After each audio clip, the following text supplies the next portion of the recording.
Yeah, I'm Jackson. I have zero experience with carpentry. I studied at a school for historic preservation in Boston and learned about how things were built, 250 years ago. There's a long way to go. I'm nowhere near the top. Not that I thought I was, but there's so much more to do out there. How we doing, everyone? Welcome back to the Passion for Craft podcast. Today we are here at the McFarland House. McFarland House. And it's something that we've seen on the channel before, but in picture form. And now today we're going in real life, and we're gonna see it today. So, quick quiz. What style is this, Jackson? I believe on the podcast we have already talked about it, and it's like the answer to that question is yes. Right? Yeah. Like, it's not really a style. It plays into Victorian, Art Deco, some other stuff. Okay, yeah. I started good. It is Victorian. Okay. Okay, but which period of Victorian? High Victorian. It is a high style Victorian. Is it really? Yeah. Well, I didn't even know high style was very elevated. It's very high style. This is an expensive house. From one of the queens. It's period revival.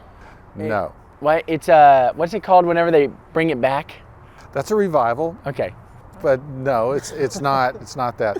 I'm messing up. Queen Anne. Queen Anne. Queen Anne. That was my third guess. So, but you're right. It is a bunch of different stuff. There's like chateau-esque, Frenchy stuff looking things, but it's that combination of different styles that kind of make it more that Queen Anne. What about what is Queen Anne versus like regular Victorian versus? Queen Anne typically has a turret like that. Okay, so chateau has that kind of pediment and that kind of dormer that goes up like that, and so.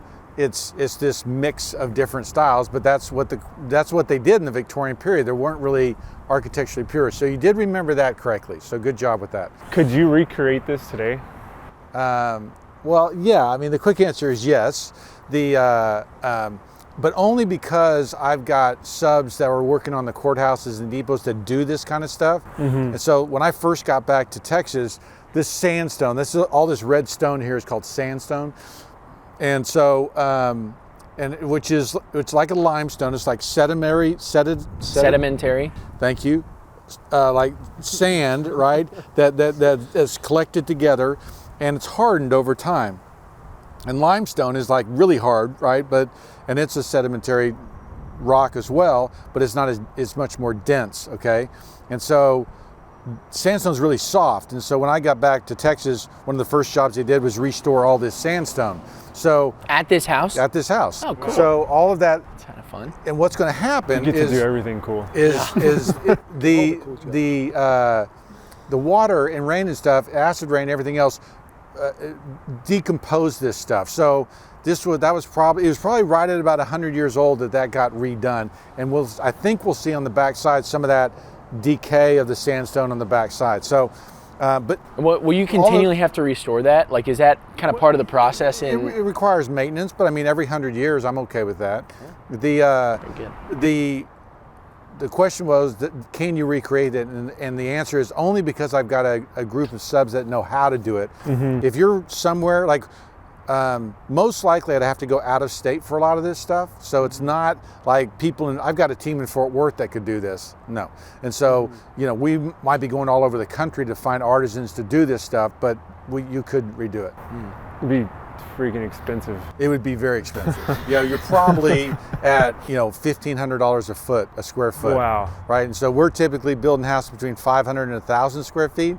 Dollars per square foot. This would be more expensive than that. Jeez Louise. Yeah, so it's really, really crazy stuff. I could probably afford 2 square feet. I did a video. I'll take 2. I'll take the closet. I did a video here one time talking about how houses are designed from the outside in, and that historically, and if we go, should we just walk on the back side? Inside out or outside in? Which one's right? Well, I'll tell you. The new houses today, they sit down with a person and they figure out their floor plan, and then they go, well, what style do you want it? And they go, oh, I don't know, colonial, right? And that's designing from the inside out. Okay, you're designing the floor plan first. Historically, that's not how houses were designed. They were designed from the outside in. it was a combination, but they were very, very sensitive to how it looked on the outside. And there's a window over on this side, stained glass window that we'll see inside is in a closet. Okay, and so why would you put a stained glass window in a closet? Because they cared about the symmetry on the outside of this building more than they did the function on the inside. So there was a different mentality of how they built that. I want to go check that window out, but before we get there, I don't remember if it was at this house or if it was at Thistle Hill, but you were saying something about like how they had kind of a distinct style of just a bunch of ragtag houses put together. That was this house, right? Neoclassical? Like the whole street had. Am I misthinking? Was that Thistle Hill? All of those different rooms at Thistle Hill were like there was an arts and crafts room, there was that French room, there was a there was an English room. I'm seeing this house over here, and it also looks like Victorian-ish. It is. Lower Victorian, but it also. No, it's high. So this is on a bluff. So Fort Worth is a river town, right? Trinity River runs through here. And there's a bluff drop off on the back side. And so this was called Quality Hill. Okay. And so there was all these amazing houses built up here. Thistle Hill's just down the road, right on the other side of 30, right? It's almost, 2 drivers from here, 4 drivers for you. Thanks. So, it's really close, but this whole area was really nice. It was really expensive. That was 1904. This was 1895, I think. But anyway, this was a very nice part of town. If anyone's thinking about car driving, that was a golf driving joke. Let's go to the back side. I want to show you kind of, because this is the main front, we'll see the servants area and the servants entrance, and you'll see kind of a different way of building. So this is that closet window right here. Okay. Which, this one or this one? No, it's actually that one. It's underneath that stair. Yeah, the one with the bars on it, that's the closet window, right? But look at what they've done on this side, how they've got, carved sandstone, which is this little bracket, and underneath those bricks, the use of brick here, they got molded brick, right? This brick right here is a molded brick. Right? Oh, wow. So it's a little architrave with the leaf and dart on the backside, right? And so, just the quality of materials that they were able to have back then. Notice this lower layer? What is this called? Where they've got the rough stone there. The rusticated base. Rusticated base, right? And so they've grounded this house with a rusticated stone. And so, and what they do is that to get that rough face, they're just chipping off there's a block face that just hit the things off, and they get that kind of quarried look of the stone as it comes off. That's rustication, and notice how it builds up and it changes. Look, all the way up in the eave, they got molded brick, right? Molded, carved brick, okay? And so they weren't carving these bricks. They would take them out early from the kiln, shove them into a mold, and they would put them in a mold and then put them in the kiln. Okay. Yeah. Would you call this base also a pedestal? Or no? Yeah, I mean, yes. I mean, it is like a pedestal on the wall. It punctuates the wall. It's a 1 to 5 relationship. I suspect we've got the same kind of relationship there. So yes, it is acting like that.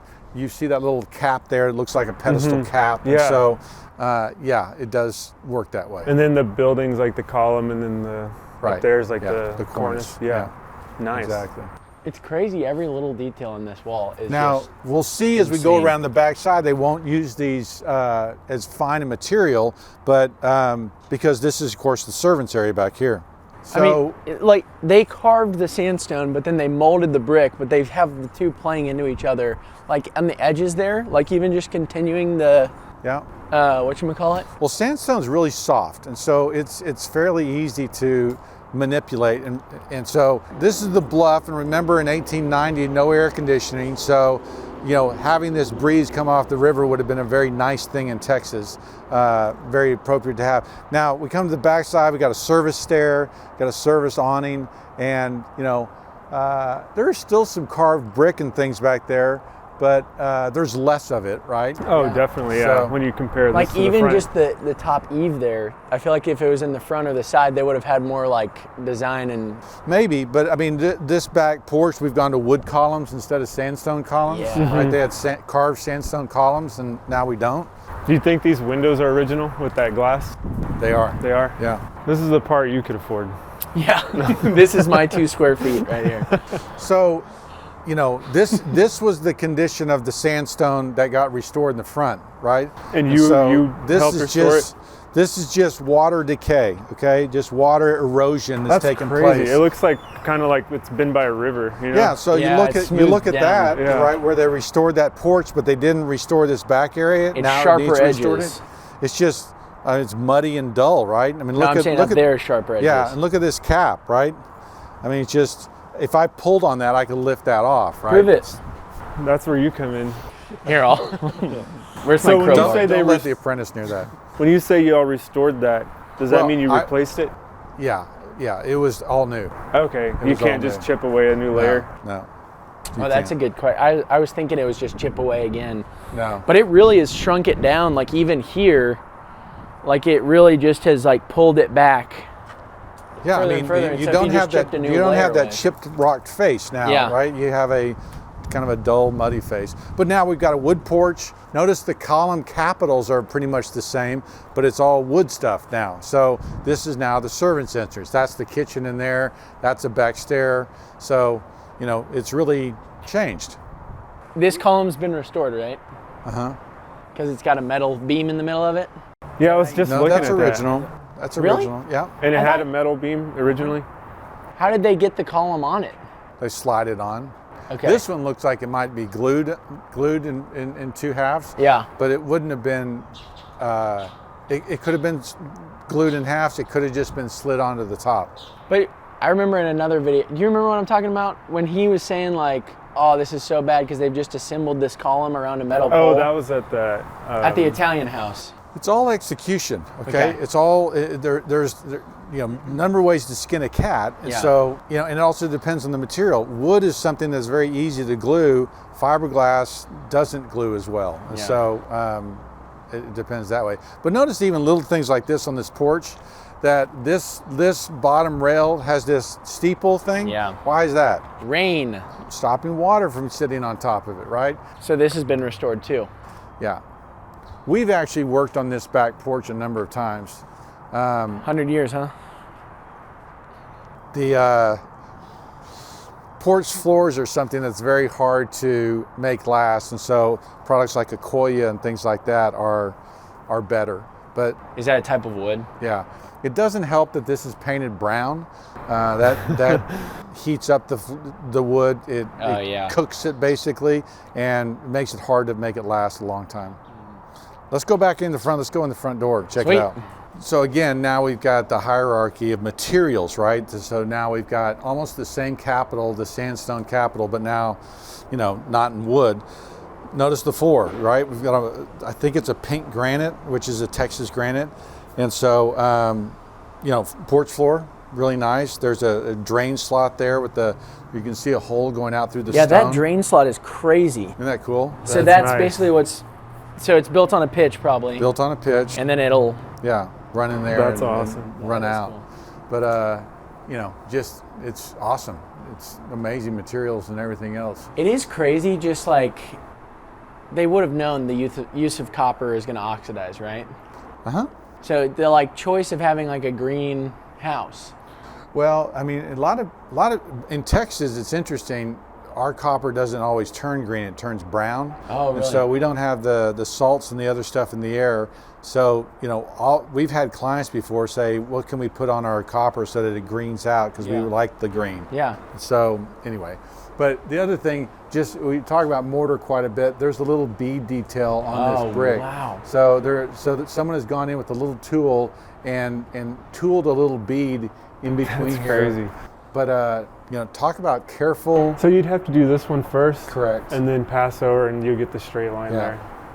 That is nuts. That is It's so nuts. crazy. So, and that's over the whole building? That's over the whole building. I also Wow. think that's been dyed, and so that It looks like it. That would have been a mortar that they would have mixed up and then put over as a final thing to blend in with the sandstone. Again, like a little gingerbread icing type of deal. I mean, they're very careful. Look at the brick there. Look how that brick tile looks. Yeah. Right. If they'd done it in a clear or a cream color, that would have gone away. They do it in the dark color. It really Highlights pops, it. really shines. And it's over everything. Like I'm just seeing it's like even up there. So they lay the brick and then they come back later, someone with a very careful tool, just, Yeah, the gingerbread icing thing. just think about that time alone, that person doing that. I mean, it's meticulous and careful, which is cool. Yeah. All right, let's go in. All right, so you've never been in there. Yeah, I thought everyone hadn't been in here other than you. Yeah, no, this is Richard was like, "You've never been here." What is your impression? I mean, wow. I think it's kind of crazy. Every ceiling is coffered. There's so much detail in all of the moldings everywhere. And wow, I still haven't absorbed it. I haven't absorbed it yet because it's crazy. Yeah. I also have just like walked in and seen this. I didn't even look over here. Like this is crazy as well. Yeah, so you're getting a little bit of a feel for. I mean, this is a great house, right? It's a great house. I'm so glad they've. What was your thoughts your first time being here? Wow. Yeah. Yeah, exact same thoughts. One of my thoughts too was now coming in here the second time. Yeah. Is that this feels more like a home than Thistle Hill. Oh yeah. Like I just That's felt so like true. I could scale live of the here. rooms are very smaller. Yeah. They Because when I are. go there, it's just like over the top, gigantic. You know. So I was just true. like. That's a good point. Also, it's decorated really well for Christmas. Yeah. So That like, probably has something that to do helps with it, as yeah. well.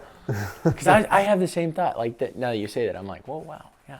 So the things that I see that I think are really cool. I'm doing that book right now, Historic Millwork. And Is that the Millwork Bible thing? the Millwork Bible? Nice. And so I look at that fireplace, and you talk about you got molded brick going around the fireplace, but there really is no wood on that fireplace. Really? And that is a probably post 1850, 1860 that you stop seeing fireplaces like wood fireplaces you would see in the Georgian and Federal era, and you see a lot more metal inserts, metal surrounds. I don't know if we're going to see any in here, but the way they cook things, or heat things, and then brick manufacturers and tile manufacturers got in the business of making mantles because the fire hazard was such a big deal. They didn't want anything burning down, and so. But that's a beautiful example of So the brick makers and the tile makers would just go, we got it. Yeah, We're just totally. 100%. And they still did wood on top just to give them that. And the mantle shelves, exactly, and that's a really nice mantle shelf, obviously. But yes, that was relegated to the millwork companies, and that was for the tile and brick companies. And is that stained glass? Is that a window? It is. So this is the thing we're standing on. That closet is right here. Yeah. Okay. I'm just going to move your thing. Oh, whose backpack is that? That closet and that stained glass, bunch of chairs in there, but that's where that glass is. Isn't that wild? That's crazy. Yeah. So who would put a stained glass window in a closet today? And yet, that exterior facade, the form, the balance, and everything else was very important to them. So they Was this forced it before that way. electricity? It was. So would they do that for lighting? Yeah, no, possibly, That's a but good this is actually a dual house. Okay, it was so they had electricity and they had gas. Okay, and we'll see some fixtures upstairs that are called gasoliers, and they were dual designed for gas and electric. And so we'll talk about those. So it wasn't pre-electricity. It wasn't pre-electric. Okay. Yeah. Well, it wasn't pre-plumbing either. I mean, this is 1890. To have plumbing in your house is pretty special. Richard, I don't know if you feel this way, but sometimes when Brent has like something, when he's like, you should design the house inside out or outside in, there's always a part of me where I'm like, oh, I bet he's gonna say it's this way because X, and then it's like it could go both ways.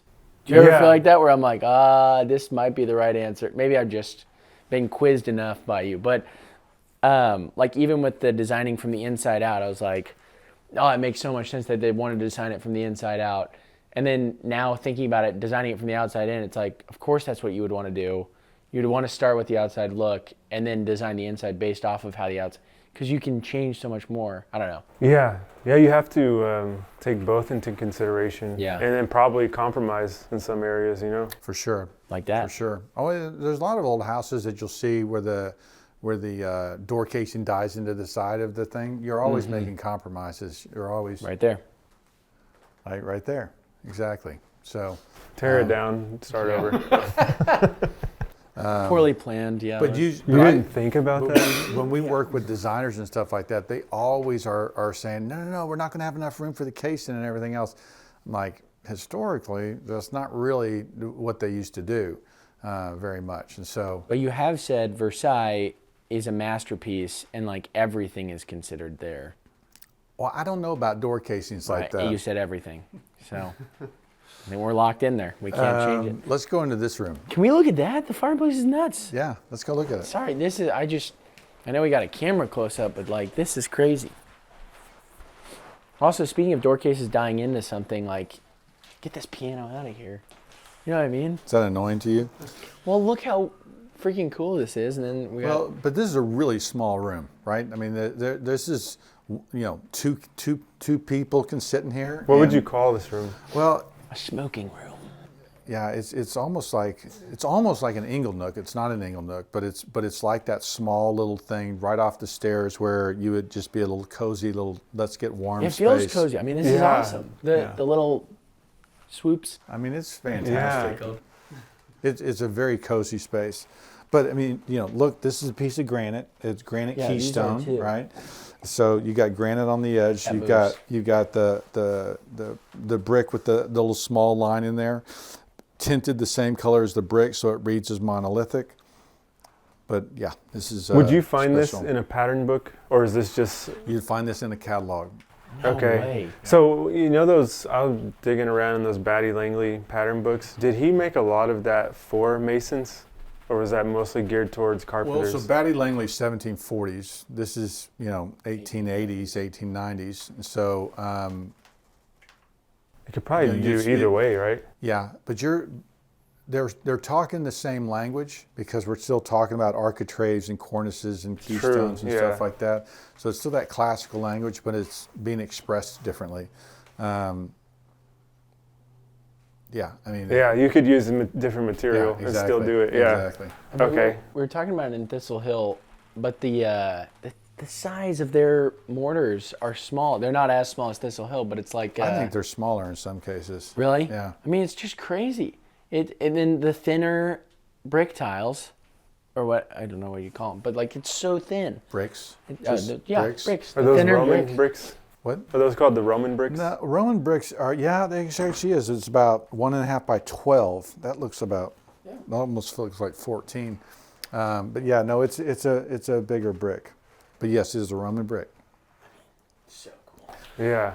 It's And gorgeous. called Roman bricks because that's the bricks they used in Rome, Yeah. right? That's how that brick sizes used to be. It's like that scene in Elf when you're trying to tell your brick guy, I want 1/2-inch mortar lines. And he's like, what? You remember the scene in Elf when he goes, 6-inch ribbon curls, honey? I He's like, forgot. but that's impossible. 6 inches! Yeah. Yes, that's a great I think scene. I passed by one time when someone was watching that. Elf? You haven't Yeah, seen I it? haven't seen it. You haven't seen Elf. You're done. It's always, hey, Oh tis my the season. gosh. Tis the season. And Now- now, it's very wait, Is there a kid-friendly. reason why you wouldn't watch Elf? No, I just don't. Y'all I mean, should we watch it as talked a about it. I family. don't Y'all watch would a lot die of movies. laughing. It's so fun. Just don't watch a lot of movies. I don't know. Also, if you see that movie, you'll be like, oh, Brent seen it is Will twice? Ferrell. I've seen it probably 30 times. It's so good. I watched it last night. Yeah. I'm just shocked. Dude, there's like. What is it about? Just It's about Santa goes to someone's house, goes to an orphanage. A baby crawls into his bag. He goes back to the North Pole and then raises this kid in the North Pole. And then he goes back to New York to find his real dad. And that's the story of Elf. And it's hilarious. sounds good. It's Yeah. very good. It's very a good. Classic. Yeah. It's Oh like, I don't even know if we can continue. all right. Thanks for watching. So this is a maple room, right? So this is where the woods are changing and things like that. But you're the same kind of expression and detail, right? But done in maple instead of quarter sawn oak. So pretty crazy. I think about our mill and getting an order for, we need these casings and everything else in maple, and we need it in quarter sawn oak, and we need. Is there more woods? I don't think so. Okay. There might be mahogany. I can't remember. What Okay, wow. Sorry, I just realized the floors are awesome as well.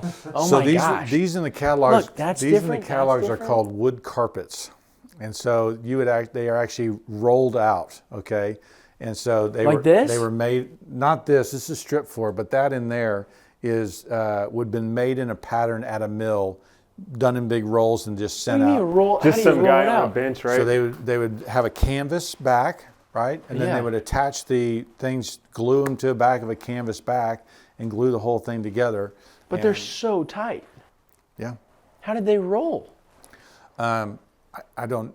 They're in the catalogs. They're saying they're rolls. So I'm sure it's a big roll. But I'm sorry, I'm just obviously floored. Obviously, it wouldn't be Bananas. really tight. Pun intended. But but like this strip, okay, and Yeah. it goes oak, maple, oak, and then different colors oak. So that it would have had to been stained You're beforehand. not saying the whole floor. You're This- just saying this thing. Yeah, this is walnut, right?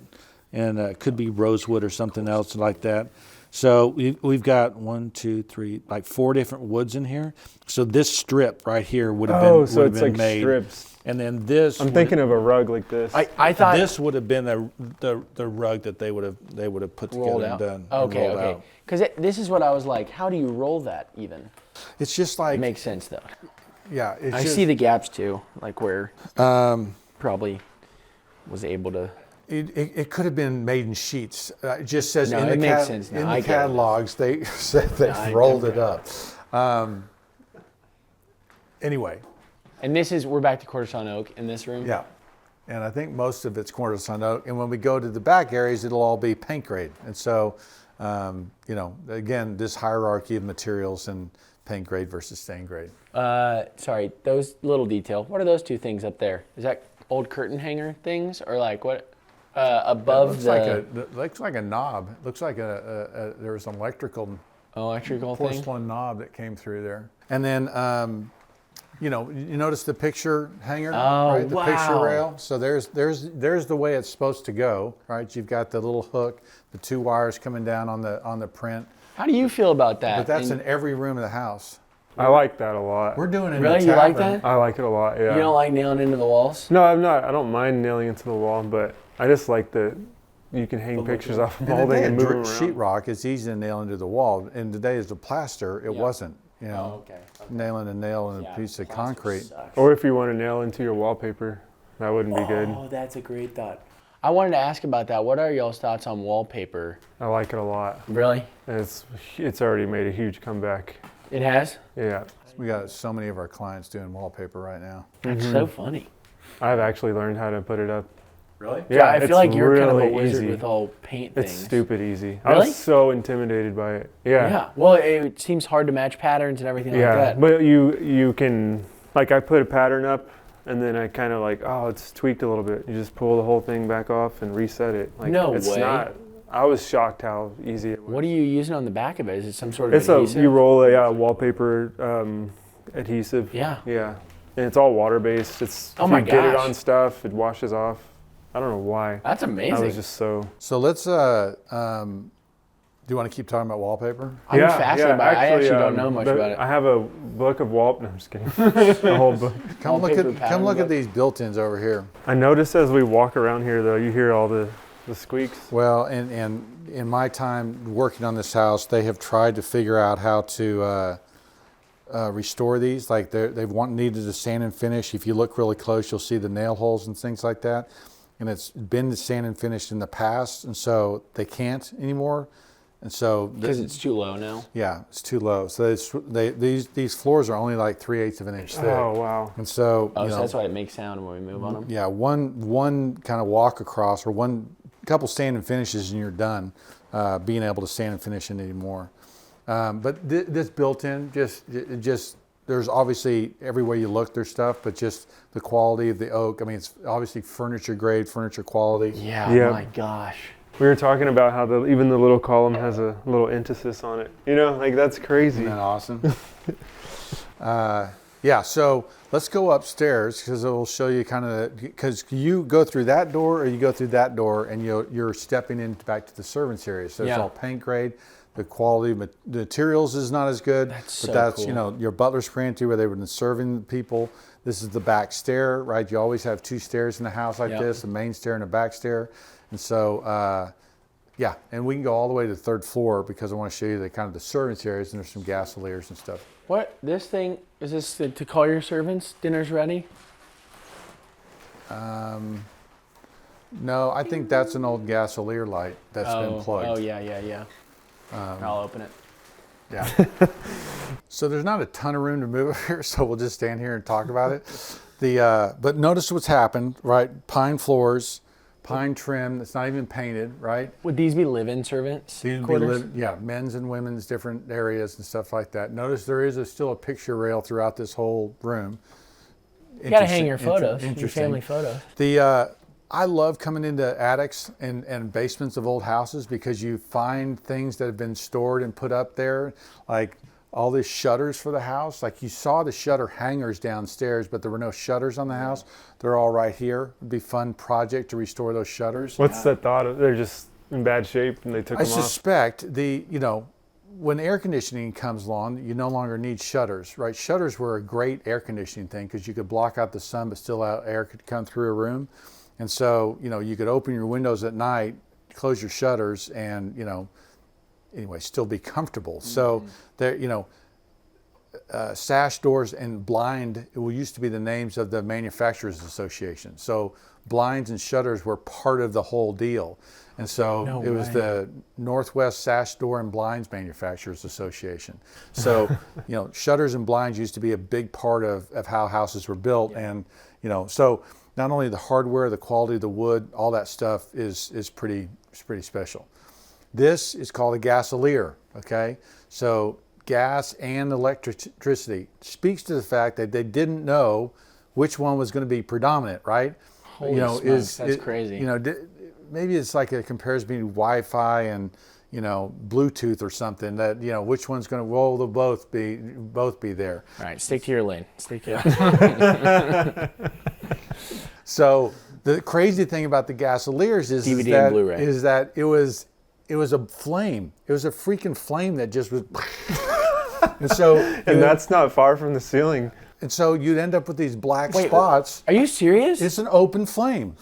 It was an open flame, and so you can see the little dial where you can adjust the flame. But turn it on. I want to see it. But the crazy thing is, I mean, think how dangerous that is. You have an open flame and you have electricity running right there, right? I mean, if the thing got turned on, the electricity popped. I mean, the house could explode. I just see my kids with sticks and s'mores, like like we're gonna make. Well, I guess I'm less concerned about the house. Well, I guess the house exploding would be it kicking back up through the gas line.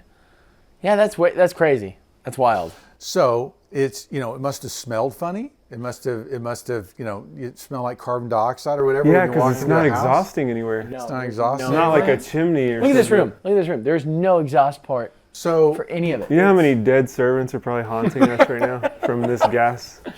Right, Kristen? So what a crazy period of time. A 5-year, 8-year, 10-year period of time where. To build a premium house, you needed both, right? Yeah. And it's a cool snapshot for sure. There's a good book called about house lighting, and the thing is called the Lighting Wars or Electrical Wars. It was when DC and AC Tesla was were two competing electrical types that were going to houses, and there was people being killed, electrocuted, and everything else, but Westinghouse was DC, and Edison was AC. No, Tesla. Tesla was DC. What's just the battery one? That's DC. DC. Yeah. So Westinghouse was AC. Edison was DC. No. Edison was AC. It was Edison versus Tesla. Edison was AC. Tesla was DC. Tesla was bought by Westinghouse. He was with the Westinghouse. Yeah. AC won. Yeah. Correct. Edison won. It was political. Edison did not win. No, that is completely false. Edison lost. What? 100%. Okay. Edison lost, and he was DC, and sure? 1,000%. Right. And so, anyway, I trust. I'm just. That's crazy. It's crazy, but it was political. There's politics behind it. There's all sorts of crazy stuff about it. It's an amazing story, and so in any case, it takes you back in time to that era and that time. And so, just the challenges of DC versus AC and why they won. This is a small note, like even looking back at it, like AC versus DC was like technologically, there were more applications, there were better uses for it. Like it was the better one, but it got standardized as AC. And so everyone rocked at AC and it was like, we're stuck with this one. And so everything got standardized fast enough. Some of that is true. I don't know where you're getting your information. Well, I'm an electrical engineering major in college and we had a whole like thing on the history of then you can read the book and refute that thing. But there were advantages and disadvantages of both. Like AC traveled farther. Yes. And so DC, you required these battery stations and so it was more expensive to do DC over a long period. Anyway, so there's a crazy amount of stuff. There's a crazy I don't amount know of stuff. I don't know as much of it, like for sure. I don't know, but I do remember they were like, when they looked back on it, they were like, wait, why did we end up going with this one? No, there are questions that you look at now and go, oh, yeah, that would be better if we did that. So right. I'm just staying in my lane over here. Yeah, man. Anyway, I just wanted you to see like the third floor of this house, right? You saw all that crazy, incredible stuff downstairs, and then you see this upstairs, and you're like, huh. Now, the fact that you'd still have a bead, this bead on there speaks to how easy that bead was to make. Okay? I was going to say, because I was feeling on another one, you can even feel it here. The bead kind of moves a little bit. It's been nailed in. It's not part of it. Yeah, okay. So it wasn't hand carved into a piece of wood. This whole thing wasn't. I thought this was all carved. It was made on a lathe. Okay. Almost everything in here, not almost everything, a lot of them were made on duplicarvers, made on by machinery. There was easy access to carvers and things like that, so some of the things definitely were carved. These were all made on lathes and automated machines, because if you look in the millwork catalogs, they have, this is just a straight bead, but there's bead and reels, bead and, all these, there's 2 pages of turnings that you could get to put into your house, and they would all just come in strips and you nail them up, but how easy that is to produce, that you'd put it on the 3rd floor of a house in this period of time speaks to the manufacturing needs and that it wasn't a big hurdle. Whereas if a client asked for this today, you'd be like, wait, I don't even know where to get that. Yeah. Also, just like this is a thought. I don't know if this is true, but because the beading even exists here, do you think this as a unit was like made elsewhere? Like they weren't assembling it on site, so it was just like, well, we'll just order a picture rail, and then they had extra because it doesn't go across the whole of the room. This piece fell off. Well, that piece is what I'm looking at, and then there is some lower there. You see what I'm saying? Like. Maybe it was extra, or I don't know. Yeah, I mean, it would be curious to say. There's some. It could have been extra because we have extras on jobs. It's curious because even though we had the millwork catalogs where they ordered it from, you don't know what the process was on the job. Did they give you all the parts and then you're nailing them all in one nail, or did they nail them together? You're putting them up, or no? I'm more wondering like. How did it end up this trim in this room like this? And so I feel like it would be like what you said. Like the homeowner's like, "What's all this extra here? Oh, that's leftover, sir. Well, put it up in the servant's quarter." Yeah. Well, I'm curious if it's in every room up here. Do you know who milled this stuff? No. So have you ever removed something and there's like a logo on it or anything? So mantles will oftentimes have labels where they came from. We were working on a house over here. It had a stamp on the back from Baltimore. I was surprised. Wow. There weren't really any mills in Texas. There was one in Waco and one in San Antonio. Don't know how far they reached. I have seen things from St. Louis. So that was a big city where things came from. Certainly when the railroad from Kansas City, things came down that way. But do you brand your stuff?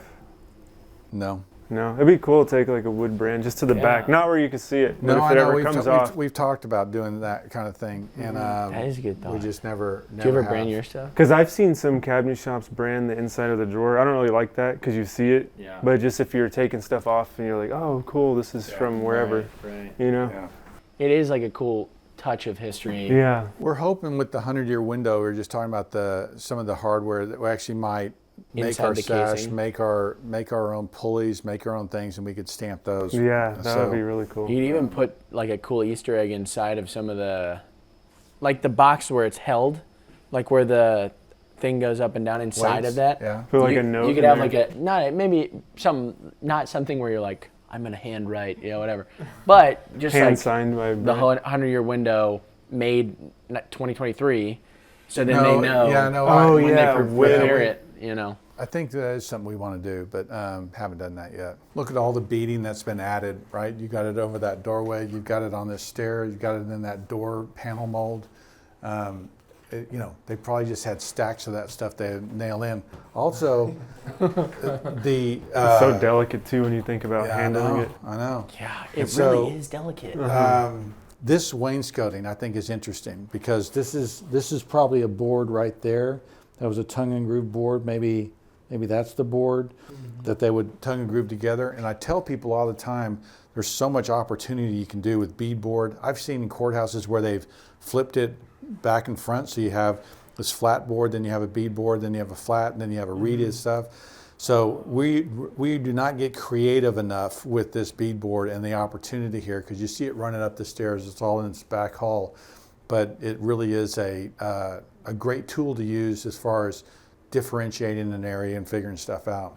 Well, and one thing that's just so interesting about this, it seems like this, well, and I know this is the servants' quarters, but it's so much less detail, but still so much more detailed than in a modern home today, Oh yeah, compared to other yeah. stuff we've seen. Like, okay, Dude. I feel like in today's homes, we either see something like that, where it's just like exquisite and like high level and amazing, or we see nothing, like a blank, an accent wall, And then even just to see like, hey, this is their nothing room downstairs, and they even have this. It's That interesting just to me speaks to too them. how they compartmentalize stuff. I mean, on this back porch you have this door, right, and then you have another door to the kitchen. And I don't know whether like one was to go down to the basement for like that would be a man entrance. This would be a woman entrance. I don't know exactly what's going on, but you is this have the downstairs? Oh my gosh! Even look at this, the pink granite down here. a powder bath. I don't know. No, that's just the basement. It's the basement. But it's, What is your thoughts on how pink high this granite in is? there. Because I know people are always giving you trouble for the height of your So wainscot. This one's up you there. see that this chair rail carries through there and into the kitchen. Okay, so this is a functional space, and so you're wanting to clean and keep things like that. So bathrooms, kitchens, you have a high chair rail. Classically, in other areas, you have a lower chair rail. Obviously, you don't have it here. That's that Victorian. More is better. And Yeah, so 11. You just see, the 11 and them turning Yeah. things up. Yeah, for sure. So that's like, as people are coming through here, you can wipe it down and clean it up easier, right? That's the thinking. I'm not saying they were slaughtering hogs in here or anything, but they were, you sure? so they didn't necessarily need to clean it up. There is. Oh wow, that there is really was a cool. sink right here. Right here. So that picture shows this. There was a sink that they could have. Did cleaned you up and recreate done this? stuff. This is We crazy. did not. This is But you can see recreated where, right here. look where the base is. Look at the base is yeah. cut. Oh yeah. So So this was the original. and And those then and there's they must have your added holes in- for the holes for the little Oh yeah, the feet. feet for the sink went in. So maybe they were slaughtering hogs here. Yeah, this is And what they they wash did. their hands afterwards. So you're good with it in here then, the height. Yes. Thank you for putting me on the spot about this. What is the history? In here? every video, I tell people, and it's not 36. It's never 36. Like 36 is too high. It's Yeah, too yeah. high for a chair But rail. look at this. And we're up at 50 feet, and Richard's just So let me twisting the see. knife. Yeah. Yeah, Brent okay, hole. measure it. That'd be great. You approve of 60. 5 foot. You're already here first. Yeah. 5 foot chair rail. I didn't even know. That's fun. And it's in the house too. Yes, thank you. Yeah. Yeah, no, he's already Well- twisted the knife. I get it now. I just wanted to join in on the party. Well, Realize like you it's said, 18. it's Victorian. You would never see this in your like true classical, right? In a classical house, you would never see that. I feel like whenever it was first explained to me, Victorian was always seen as like very rich, very wealthy, like all this stuff. And then now the more I've learned about it, it almost seems like you'll never see this in a classical house. Like Victorian's almost seems like an odd stepchild. Like the McMansion Yeah. kind of thing. Yeah. Well, I mean, that's maybe a good place to end it. I mean, I think there is a lot of comparisons between a Victorian house, right, and a McMansion. Okay, think about this house. A number of different styles, right? It's right behind you. You know, all these different styles, this Chateau-esque, this Queen Anne, all these different materials, all this different ornamentation, all this, and McMansion, right? Showy, okay, because the same thinking was going on. That there was this new manufacturing technology, there was new wealth in the country, there was the desire to show it off. Same thing, with whether it's the dot-com boom or whatever it is that drove McMansionism, greed is good and all that.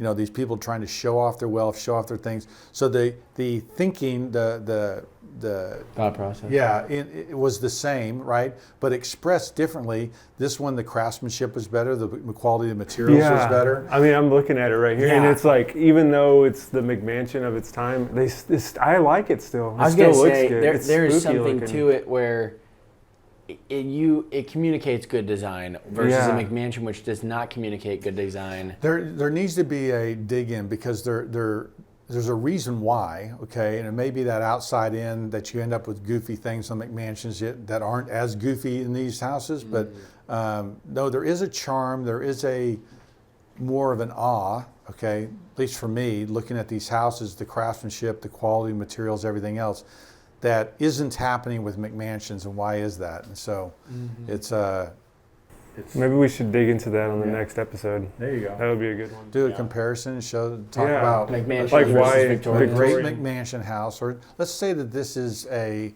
A- house in the Queen Anne period. Okay, let's find an A- house in the McMansion era and compare them. The other thing that could be really fun is this Victorian or is this McMansion?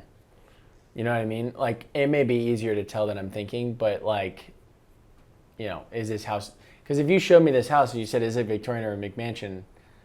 I wouldn't know the difference. I don't think. Okay, no, that's interesting. And maybe I would, and that's really the thesis of it all. Maybe we'll expand it and just here's say good design. and just show houses, and then say, okay, when was this built? Is this a McMansion or a Victorian? Yeah, that's actually a fun deal. That'd be good.